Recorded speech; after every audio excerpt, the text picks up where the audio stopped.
Hello and welcome. This is the Eco-Gitu KE podcast where we discuss matters environment, just trying to expound on the beauty that we have that many a times you and I don't get to see. And today I will be joined by the former country director of Catholic Youth Network for Environmental Sustainability in Africa, and she was also the former deputy executive of the same organization. And this organization, that is the Catholic Youth Network for Environmental Sustainability in Africa, it is a youth-led organization where we discuss matters environment and also try to take steps in actually environmental conservation, and also to try and create awareness around environment, and especially in churches, in youth groups, because this is where we actually need to see more work, because we need to do work with the youth, for the youth, at least to see the change. And today, our guest is none other than Helen Mugo. Whoop, whoop, whoop. Welcome, welcome, welcome, welcome, welcome. Hi, how are you? Hi, Tess.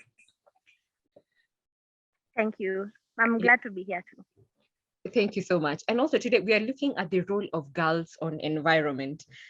And this is where, just because the other time we were looking at the role of women in environment, and we're looking at the elderly woman, the urban and the rural woman. Today we're going to look at girls in general. And here, just as a disclaimer, please do not put jabs. We just try. Because I know when it comes to pollution, at times I tend to think, this is my own opinion, that we are the biggest polluters and at the same time biggest conservationists. So we are going to see how, in my own opinion, we're going to see how that is going to roll out. Yes. And to just start us off is that I wanted to know, what is the role of the modern girl on environment? That's simple, just basic. Okay. Just to relate it to our previous conversation on women, our mothers and other older women. Well, to a large extent, the contribution of the girl, or the role of the girl and the way she relates to the environment is related to that, because we still, fortunately or unfortunately, fit into these gendered roles that our mothers play, whether it's especially at household level. Yes. You're more likely to help your mother in the kitchen than your brother to do the dishes and cook.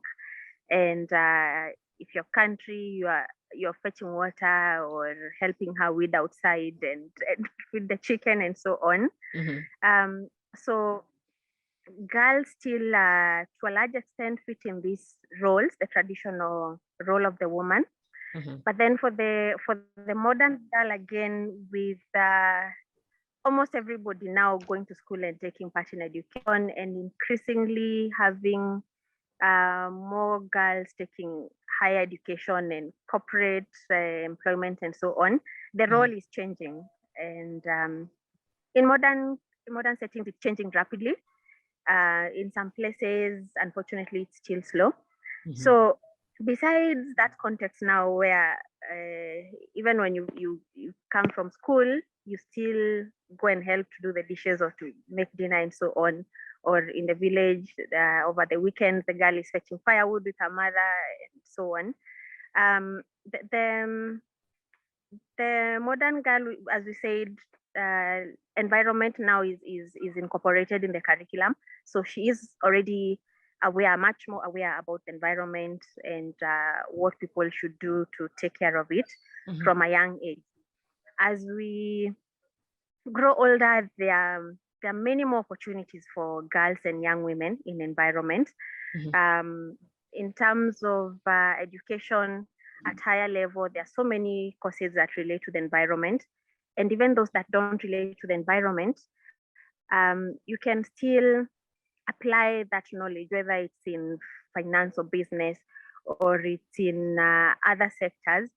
They still fit a lot to do with the environment, because we don't see it now as, planting trees and taking care of wildlife. There is a lot more to environment in our everyday life. Think about energy, think about farming in a different way that provides you with everything you need from the farm while not harming nature. And even in terms of being champions for the environment, there's a lot of impressively young girls. I think everyone knows of the likes of Greta Thunberg. Yes. She's known around the world because her profile really went up. But at community level, you'll still find girls doing this, and others who are motivated by the likes of Greta now taking up the role and realizing, oh, I can be a voice for my community, I can be a voice for my people. Or when I grow up, I want to become Wangari Maathai and, be the champion for care for God's creation. So I think it's a great time for young girls because they are exposed, they are aware, and there are very many opportunities for them. Yes, and the way you're saying, and especially looking at the opportunities, before we even get to the opportunities that are there, I want us to discuss on how, as girls, we contribute to environmental pollution, because we need to know what we're doing wrong so that we can learn to do what is right now, even before because I think through the problems, we can actually even get solutions to them. Yes. Well, besides the general way in which us and everybody else contributes to destruction of the environment, think about, for instance, the way we manage our waste. I think, so you want us to look at what unique role girls play in destruction of the environment. Please, I hope they would come after me. Sorry, go on. Talk about, because then we can think of what alternatives are there, and some of those things are not, you don't do them because you want to directly, you've decided to cause harm. For instance, take something like sanitary wear.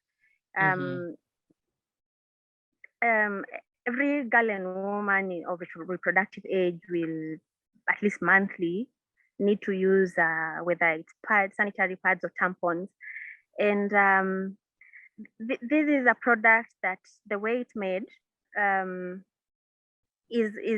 has plastic components and chemical components that are harmful to the environment, but it is something you cannot do without.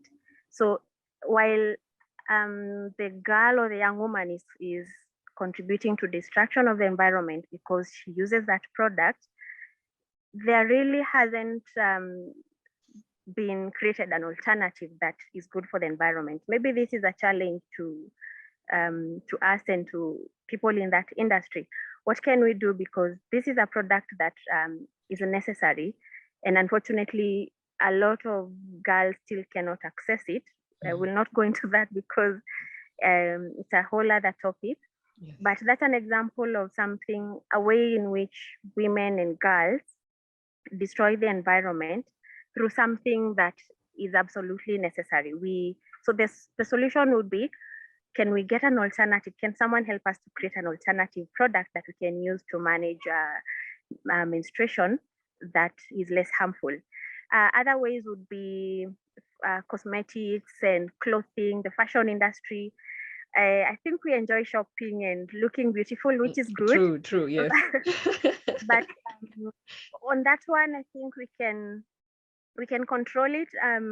How many pairs of shoes or how many jackets do you need? How many tops do you need? Because we do enjoy shopping, but I think we need to become more conscious. The more I buy, the more there's someone, and there's a lot of marketing and a lot of promotion of this. So sometimes we don't even supposed to think about it. What's new? There's new. This what's in fashion right now. So you keep buying and accumulating, and that means that there's production is growing, and at what cost to nature? So on this one, I think young women and girls can have a great impact. Let's control how much we buy. Let's not be don't be so swept away by fashion and so on. Think about this product. What does it mean if every time I buy a new top and I have so many others? what what um what what is the process from when, how much water, for instance, was used to make this, and before it was distributed and got to my seller, or whether it's brand new or second hand, what we call mtumba, what journey has it taken and what toll has it had on environment? Mhm. The same for wigs and weaves and makeup. So I think the more we become aware and we consume these products only to the extent that we need to, it also means that at the back of the supply chain, where whoever is manufacturing this has to think of an alternative and also cut down, because um, consumption has gone down, and that is good for the environment. It's good for the resources that are being exhausted or abused in order to keep the industry thriving. And as I listen to you, the way you're saying about fast Mm-hmm. fashion is, just to summarize it, as we need to get quality over quantity. Yes. And I know that that is Mm-hmm. going to be, and especially to a teenager who's going to be listening to this and watching this, they'll be like, what is she talking about? But just to encourage you as our dear listener is that try as much as possible to just get the quality, because once you get quality, quality, you can take it for, let's say, even 5 to 10 years. I know most of us, we don't like clothes that last that long. And then now look at it. If it will serve you for 5, 10 years, it will have served its worth. Other than getting something that you get it for 20 shillings, that is how many dollars? Is it 2 cents on the dollar? 20 20 cents. is 20 cents Yeah. on the dollar. So you find that Yeah. you'll keep it after 6 months, you don't want it, you want another one. Where will you take that clothes in the first place? Yes. And because the way you're just saying, to look at the journey, and I'd want to encourage, especially all the girls, to even, we have YouTube free. Go to YouTube, get to learn about the fast fashion industry. Just Google it on YouTube, get to see the journey, what especially happens to even some of the young children who are working in this sector, to just earn something. So it means that even these children are part of the environment. So there's a ripple effect from the when it's being produced to all the way when you don't wear it, because you just keep it. You're going to put it as a rag, and then after 2 months maybe you'll throw it away. So it's just a pile up on the environment. So it's just take what you need and then move on with the rest. And